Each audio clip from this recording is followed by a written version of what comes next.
মাত্র দুটি উপকরণ দিয়ে বানিয়ে ফেলা যায় এমন একটি টেস্টি রেসিপি, যেটি দিয়ে আপনি দুপুরবেলা সম্পূর্ণ ভাতটি খেয়ে নিতে পারবেন। খুব কম সময়ে সহজে চটপট তৈরি করে ফেলা যায়। স্কিপ না করে সম্পূর্ণ ভিডিওটি দেখলে আপনিও পারবেন তৈরি করে নিতে। সবাইকে স্বাগত জানিয়ে শুরু করি রান্না। প্রথমে পেঁয়াজগুলোকে একটু কেটে নিচ্ছি। আজকের রেসিপি কিন্তু ভর্তা প্রেমীদের জন্য। যারা ভর্তা খেতে ভীষণ পছন্দ করেন তারা অবশ্যই একবার বানিয়ে খেয়ে দেখবেন। 1 কাপ মসুর ডাল জল পাল্টে পাল্টে একটু ভালো করে ধুয়ে নিয়ে কড়াইতে জল আর লবণ দিয়ে ডাল সেদ্ধ করে নিতে হবে। জলের পরিমাণটা একটু বুঝে দিতে হবে, যাতে ডালটা সেদ্ধ হয় কিন্তু একটু গোটা গোটা থাকে, সম্পূর্ণ গলে না যায়।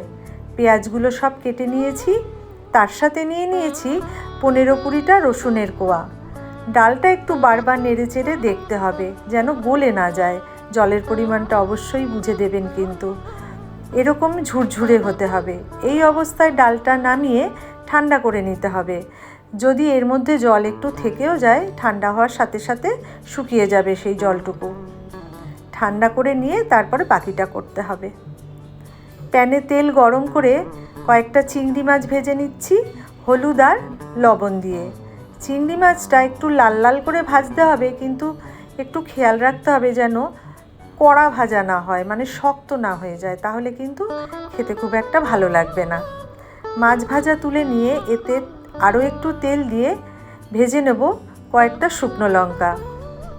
শুকনো লঙ্কা বা কাঁচা লঙ্কা যেটাই ব্যবহার করবেন না কেন, সেটাই কিন্তু আপনারা আপনাদের ইচ্ছে মতন দেবেন।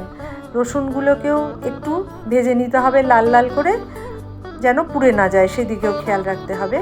এই তেলেই কেটে নেওয়া পেঁয়াজগুলোকে ভেজে নেব, এটাও একটু লাল লাল করে ভেজে নিতে হবে। এরপরে এই ভাজা পেঁয়াজ, রসুন, চিংড়ি মাছ, শুকনো লঙ্কা সব কিছু দিয়ে সেদ্ধ ডালটাকে খুব ভালো করে মেখে নিতে হবে। প্রথমে লঙ্কা, তারপরে রসুন একটু ভালো করে ডলে নিতে হবে। তারপরে চিংড়ি মাছগুলো কয়েকটা ভেঙে নিতে হবে, কয়েকটা একটু গোটা গোটা রাখলে মুখে পড়লে বেশ ভালো লাগবে। তার সাথে দিতে হবে বেশ কিছুটা পরিমাণ সর্ষের তেল।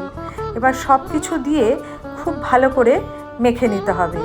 এই ভাজা পেঁয়াজ, শুকনো লঙ্কা, রসুন, চিংড়ি মাছ সব কিছুর সাথে যখন কাঁচা সর্ষের তেলের ঝাঁঝ আসবে, একটা অসাধারণ কম্বিনেশন, দারুণ লাগবে খেতে। না খেয়ে দেখলে কিন্তু এর স্বাদ বোঝা যাবে না। এর সাথে লাগবে শুধু একটু গরম ভাত, আর কোনো কিছুর প্রয়োজন নেই, মাছ মাংসও লাগবে না, এটা দিয়েই সম্পূর্ণ ভাত খাওয়া হয়ে যাবে। এবারে সবটা মেখে নেওয়ার পর ওপর থেকে আরও কিছুটা সর্ষের তেল দিয়ে দিতে হবে, এটা অবশ্যই দিতে হবে। আপনারা নিজেরা বানিয়ে খেয়ে না দেখলে এর স্বাদটা বুঝতে পারবেন না। যারা ভর্তা প্রেমী আছেন তাদের তো ভালো লাগবেই, আর যারা কখনো খাননি তারাও বানিয়ে খেয়ে দেখবেন, দারুণ লাগবে খেতে। কেমন লাগলো নিজেরা বানিয়ে খেয়ে কমেন্ট করে অবশ্যই জানাতে ভুলবেন না।